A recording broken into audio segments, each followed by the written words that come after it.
नमस्कार, जय श्री राम। आज से पहले वीडियो में हमने आपको पद परिचय के बारे में हम चर्चा कर रहे थे। पद परिचय के कुछ बिंदु जैसे कि संज्ञा पद परिचय, सर्वनाम पद परिचय, क्रियापद परिचय, विशेषण पद परिचय, अव्यय पद परिचय, 5 टॉपिक हम पद परिचय के संदर्भ में बताने वाले हैं, जिसमें संज्ञा पद परिचय हम बता चुके हैं आपको। संज्ञा पद परिचय के लिए पुनरावलोकन देख लीजिए आप। संज्ञा का नाम प्रकार सहित, संज्ञा का लिंग व वचन, संज्ञा का उक्त शब्द में कौन सा कारक है और क्रिया के साथ क्या संबंध है, ये चीज हम पढ़ चुके हैं। अब हमारा दूसरा टॉपिक जो शुरू होने वाला है वो है सर्वनाम पद परिचय। सर्वनाम पद परिचय, सर्वनाम पद परिचय में हम सबसे पहले देखेंगे कि सर्वनाम क्या है। क्या है सर्वनाम? सर्वनाम देखिए, सर्वनाम जो शब्द है, सर्वनाम, इस शब्द से आपको प्रतीक होगा सर्व यानी सबका, या नाम या नाम, सबका नाम। सब शाब्दिक रूप से हम इसको देखें तो समझ में आता है यह है सबका नाम। सर्वनाम का मतलब क्या है? सर्वनाम सामान्य परिस्थितियों में, यानी कि हमने छोटी कक्षाओं में पढ़ा कि संज्ञा के स्थान पर प्रयुक्त होने वाले शब्दों को हम सर्वनाम कहते हैं। संज्ञा के स्थान पर प्रयुक्त होने वाले शब्दों को सर्वनाम कहते हैं। लेकिन हम ये मानते हैं कि सर्वनाम की आवश्यकता क्यों पड़ी? इसके लिए कि वाक्य में बार बार शब्द की पुनरावृत्ति न हो, इसलिए संज्ञा के स्थान पर सर्वनाम की आवश्यकता पड़ी। संज्ञा के स्थान पर प्रयुक्त होने वाले शब्दों को सर्वनाम कहते हैं। सामान्य रूप से देख लो आप, सर्वनाम करते सबका नाम। ये वाक्य है, राम विद्यालय जाता है। राम विद्यालय जाता है। अब राम विद्यालय जाता है, वह वहां पढ़ता है। अब राम विद्यालय जाता है, ये शब्द यदि इसकी वह के स्थान पर अपन लिखते हैं राम विद्यालय में पढ़ता है, यानी कि ये शब्द पुनः आ गया है, दोनों शब्द। यानी कि संज्ञा के स्थान पर प्रयुक्त होने वाले शब्दों को ये क्या कहते हैं? हम सर्वनाम। क्या कहते हैं? सर्वनाम कहते हैं। यानी कि वह और वह, ये दोनों शब्द क्या है? सर्वनाम है। संज्ञा के स्थान पर प्रयुक्त होने वाले शब्दों को सर्वनाम कहते हैं। यानी कि संज्ञा के स्थान पर, संज्ञा की बार बार पुनरावृत्ति न हो, संज्ञा को बार बार वाक्य में दोहराया न जाए, इसलिए हम सर्वनाम की आवश्यकता पड़ी। और सर्वनाम यानी कि जैसे कि संज्ञा के स्थान पर प्रयुक्त होने वाले शब्दों को सर्वनाम कहते हैं। सर्वनाम के 6 भेद होते हैं। सर्वनाम के 6 भेद होते हैं। सर्वनाम के भेद आप लिखना चाहे लिख सकते हैं। सर्वनाम के भेद, सर्वनाम के 6 भेद। नंबर 1, पुरुष वाचक सर्वनाम। नंबर 2,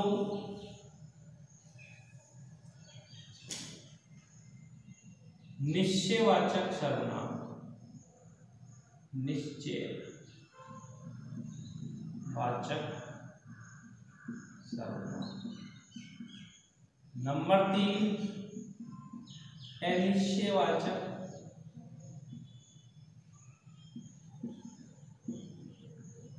सर्वनाम। नंबर 4,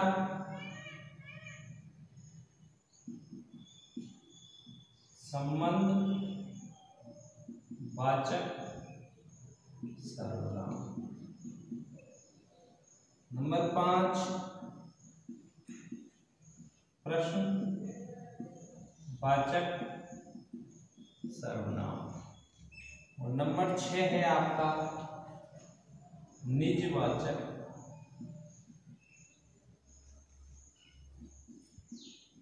सर्वनाम। देखिए पुरुषवाचक सर्वनाम, इसको 3 रूपों में माना गया है। उत्तम पुरुष, नंबर 2 मध्यम पुरुष, और नंबर 3 है अन्य पुरुष। समझ लीजिए उत्तम पुरुष क्या होता है, मध्यम पुरुष क्या होता है और अन्य पुरुष क्या होता है। देखिए वाक्य में जो उत्तम पुरुष होता है, कहने वाला,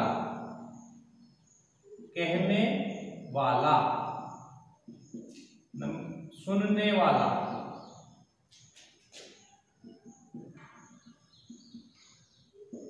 और नंबर 3 होता है अन्य, दोनों में से नहीं है।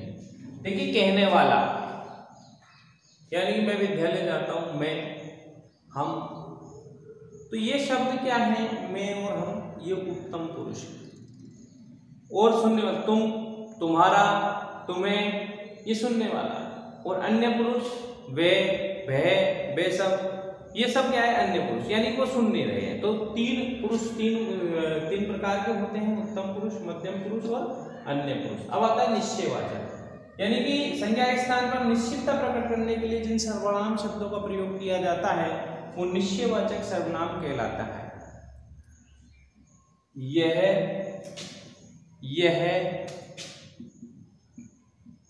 वह, उस, इस आदि। अनिश्चयवाचक कोई, कुछ,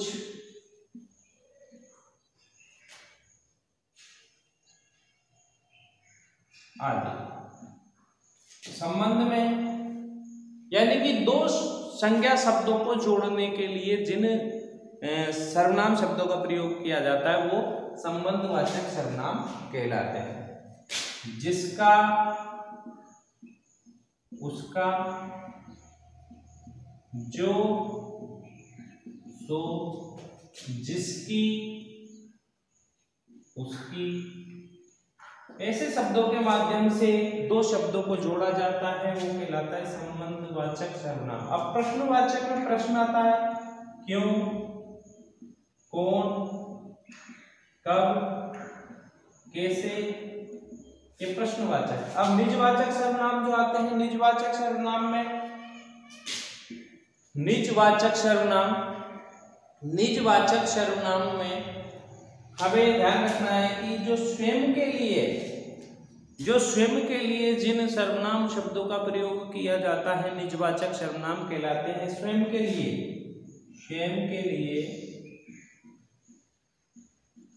जैसे मैं अपना काम स्वयं कर लूंगा, मैं अपना काम स्वयं कर लूंगा, यानी मैं अपना होमवर्क स्वयं कर लूंगा, अपने आप कर लूंगा, तो ये शब्द निजवाचक में आते हैं। इस प्रकार देख लीजिए, पुनः समझ लीजिए, सर्वनाम संज्ञा के स्थान पर प्रयुक्त होने वाले शब्दों को सर्वनाम कहते हैं।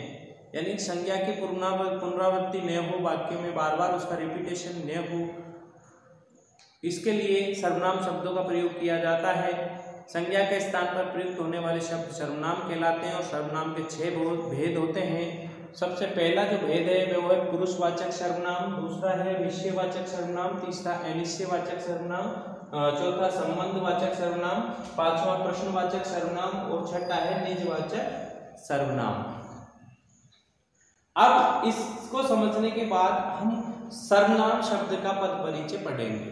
यानी कल हमने संज्ञा शब्द का पद परिचय पढ़ा था, अब सर्वनाम शब्द का पद परिचय पढ़ेंगे।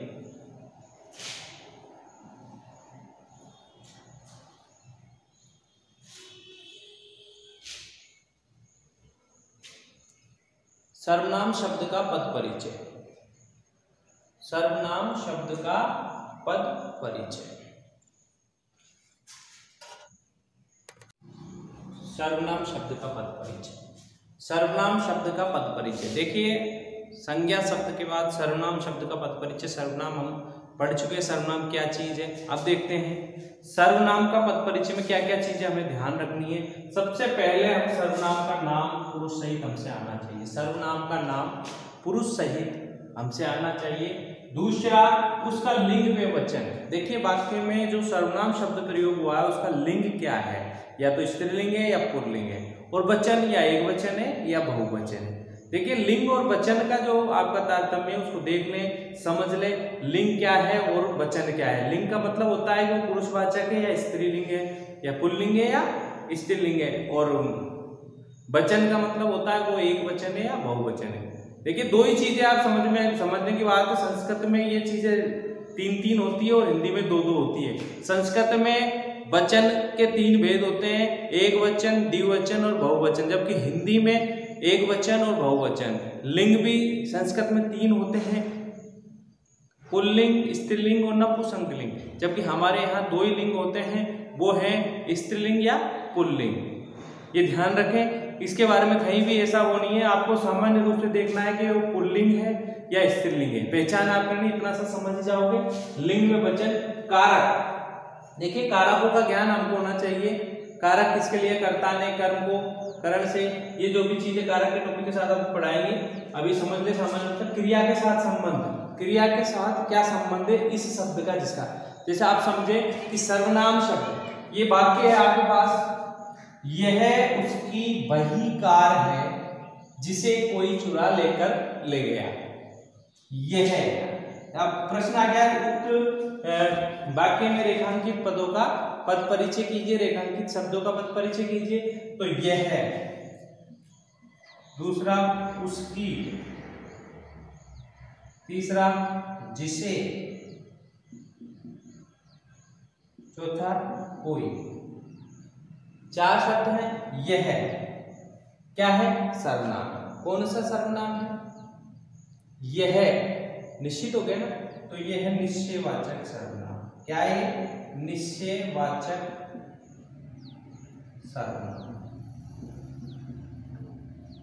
अब कौन सा पुरुष है, ये अन्य पुरुष है, नहीं तो कहने वाला है नहीं सुनने वाला है, तो अन्य पुरुष, अन्य पुरुष। अगला लिंग और वचन। यह शब्द किसके लिए आया, यह है उसकी वही कार है, यह है उसकी वही कार है। किसके लिए, यह किसके लिए आया है, कार के लिए। यह किसके लिए आया है, कार के लिए। कार क्या है, स्त्रीलिंग। वचन कार कितनी है, एक वचन। अब संबंध, कारक लिखेंगे हम, तो यह उसकी वही कार है, या फिर यह कौन सा कारक हो गया इसमें, ये कारक हम लिखेंगे इसमें, कार है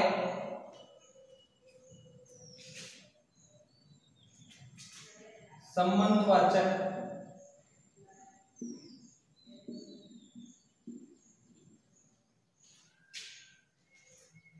अब क्रिया के साथ संबंध, चुराना क्रिया है, तो चुराना क्रिया का क्या है, संबंध, संबंध का वाचक हो गया, संबंध कारक।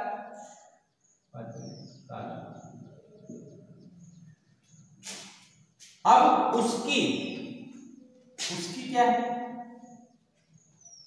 उसकी वही कार है। ये किसके लिए आया है, जिसका, जिसकी, उसका, उसकी।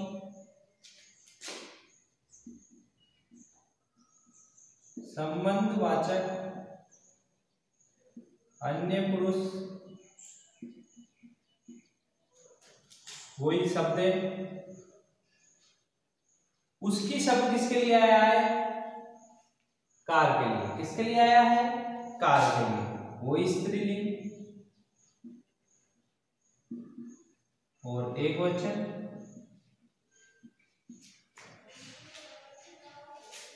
वही संबंध कारक, जिसे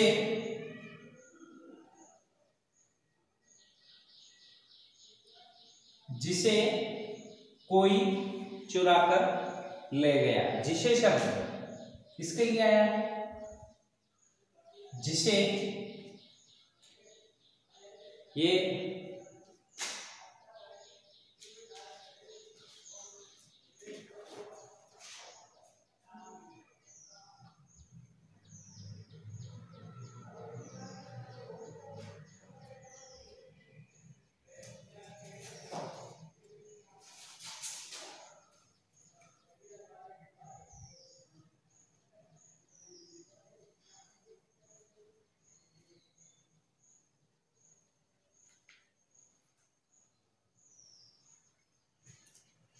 ये भी संबंधवाचक है।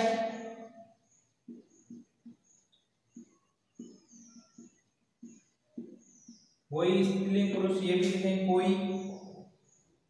कोई का मतलब क्या है? अनिश्चयवाचक।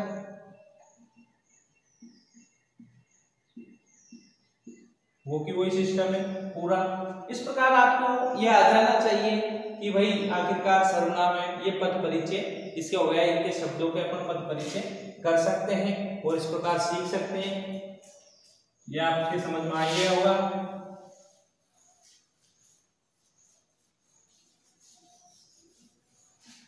देखिए, सर्वनाम का पद परिचय ज्यादा डिफिकल्ट नहीं है। सर्वनाम के भेद, सर्वनाम किसे कहते हैं, यह आपसे आना चाहिए। उसके बाद लिंग, वचन और कारक, ये चीज आपसे आनी चाहिए। धन्यवाद। अब हम कल पढ़ेंगे विशेषण पद परिचय।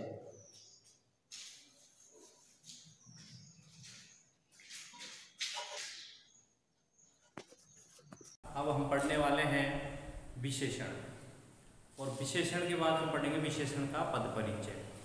विशेषण,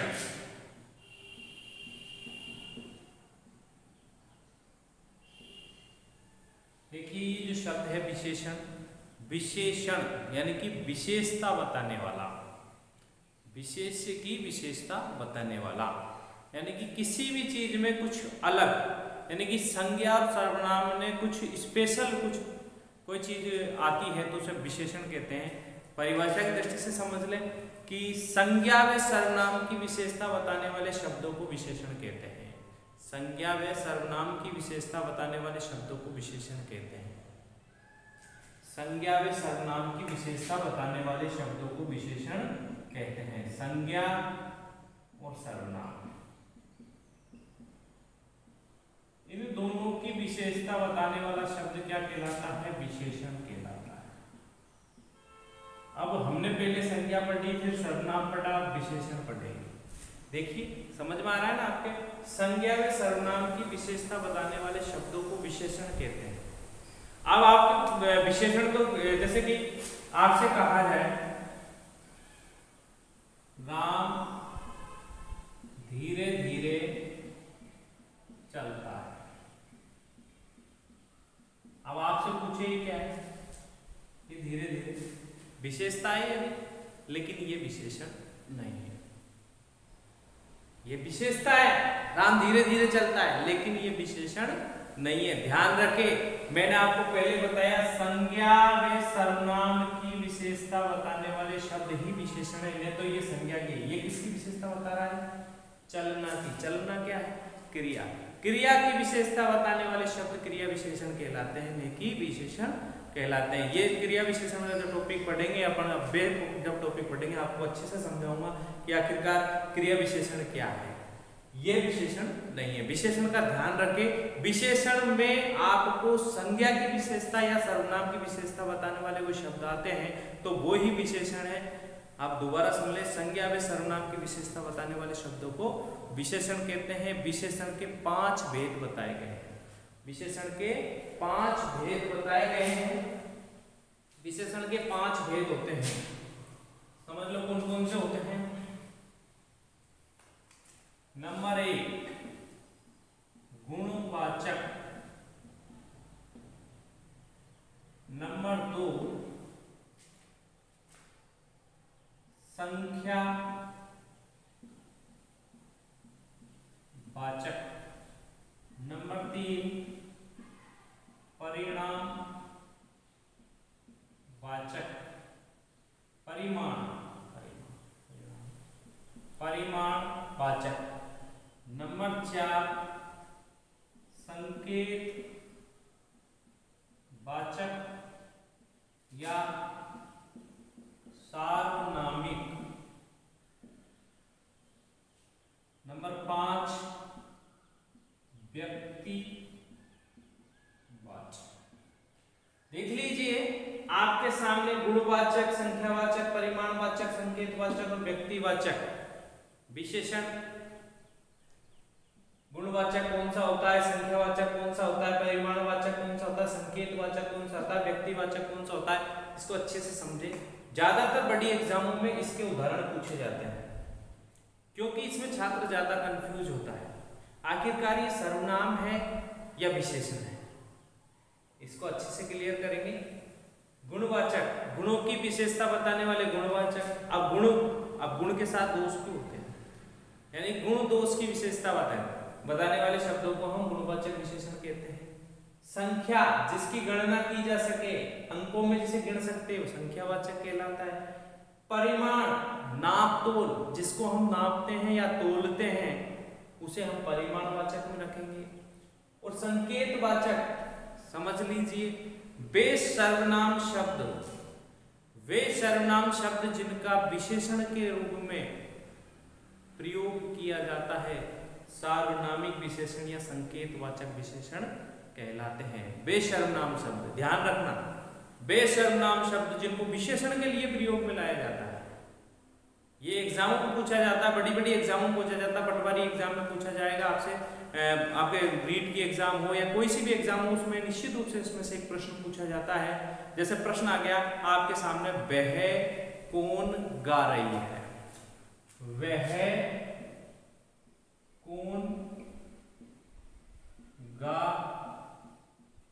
रही है। देखिए ये शब्द जो आया है, आप ये है, वह, ये सब सर्वनाम है, लेकिन यहां सर्वनाम नहीं होकर के ये क्या है, विशेषण है। यानी कि संकेत के रूप में वह कौन गा रही है, वह संकेत आ गया।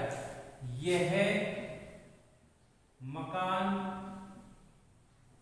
राम का है। यह शब्द किसके लिए है, संकेत के लिए। यह मकान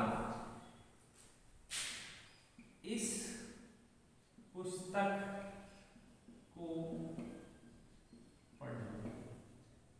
ये क्या है, ये सब क्या है, संकेतवाचक या सार्वनामिक विशेषण है। संकेतवाचक या सार्वनामिक विशेषण है, इसलिए विशेष ध्यान रखें, ये हमको कंफ्यूजन करने वाला है और एग्जाम में पूछा जाने वाला, यदि कोई विशेषण पूछा जाएगा तो वो ये पूछा जाएगा, इसलिए ध्यान रखें और इसको अच्छे से पढ़ें। गुणवाचक में गुण दोष, स्थिति, दशा, आकार, प्रकार, इनके बारे में कोई बताया जाता है तो गुणवाचक होता है। जैसे लाल घोड़ा, काला घोड़ा, लाल काला, रंग के बारे में, रंग रूप के बारे में बताया जाए, गुण के बारे में बताया जाए, दोष के बारे में बताया जाए, तो ये सब गुणवाचक में चले जाएंगे। यानी कि संख्या जहाँ जाती है कि 2 3 4 5, पहला दूसरा पांचवा छठा, यानी कि गणना 4 5, जो भी संख्यावाची जो शब्द आ जाते हैं वो संख्यावाचक में चले जाते हैं। जो परिमाणवाचक है, जो नाप तोल की जो बात हो जाती है, यानी kilo 2 kilo, kilometre 2 kilometre, metre या इतना लंबा, 4 मीटर लंबा, 5 मीटर, तो ये सब किस में चले जाते हैं, परिमाणवाचक में चले जाते हैं। संकेतवाचक आपको बताई दिया, यानी बेसर्वनाम शब्द जिनका प्रयोग विशेषण के लिए किया जाता है, सार्वनामिक विशेषण कहलाते हैं। अगला शब्द है व्यक्तिवाचक विशेषण। व्यक्तिवाचक विशेषण देखिए, माध्यमिक शिक्षा बोर्ड इसको एक अलग भाग मानता है, एक अलग प्रकार मानता है, जबकि एनसीईआरटी में 4 ही विशेषणों को प्रावधान रखा गया है कि विशेषण कितने प्रकार के होते हैं, 4 प्रकार के होते हैं। माध्यमिक शिक्षा बोर्ड की जो पोथन की पुस्तक चलती है उसमें 5 भेद बताए गए हैं, 5 भेदों के बारे में बताया गया है। नंबर 1 गुणवाचक, नंबर 2 संख्यावाचक, नंबर 3 परिमाणवाचक, नंबर 4 संकेतवाचक और नंबर 5 व्यक्तिवाचक। व्यक्तिवाचक यानी कि वह विशेषण शब्द जो व्यक्तिवाचक संज्ञाओं से निर्मित होते हैं उन्हें व्यक्तिवाचक विशेषण कहते हैं। उदाहरण के लिए समझ लीजिए, आप उदाहरण बता देता हूं मैं आपको। उदाहरण के लिए आप समझेंगे कि जैसे जयपुर क्या है, व्यक्तिवाचक संज्ञा, लेकिन मैं इससे बना दूं जयपुरी,